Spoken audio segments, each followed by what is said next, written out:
Hello ఎవరివైనా video చాలా బాగా use అవుతుంది. వీడియోని సేవ్ చేసుకొని మన పేజ్‌ని ఫాలో అవ్వడం అయితే మర్చిపోకండి. ప్రతిరోజు మన ఇంట్లో ఫేస్ చేసే ప్రాబ్లమ్ ఏంటంటే రెగ్యులర్‌గా వాడే బాత్రూమ్ అనేది ఎంత క్లీన్ చేసినా బాత్రూమ్ పార్టీ అనేది 2, 3 రోజులకే యెల్లోయిష్‌గా గార పట్టేసేటట్టు, అలాగే బాత్రూమ్ కూడా ఈ వర్షాకాలంలో చాలా ఎక్కువగా జంగు పట్టి స్మెల్ వచ్చేస్తుంది కదా!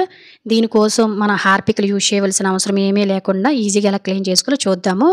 1 టీ స్పూన్ బేకింగ్ పౌడర్‌ని ఈ విధంగా వేసేసుకొని ఇందులో ఉన్న 1 టీ స్పూన్ సాల్టు, అలాగే కొంచెం అంటే కొంచెం విమ్ లిక్విడ్, కొంచెం డెటాల్‌ని కూడా యాడ్ చేసేసుకొని ఇలా చక్కగా రోజుకొకసారి గాని, 2 రోజులకొకసారి గాని బాత్రూమ్ పార్టీని, బాత్రూమ్‌ని ఇలా ఈజీగా క్లీన్ చేసుకుంటే బాత్రూమ్ పార్టీ మీద పడిన వాటర్ మార్కులు, సోప్ మార్కులు పోతాయండి. అలాగే జంగు అనేది ఫార్మ్ అయిపోతుంది కదా! కిందన టైల్స్ దగ్గర.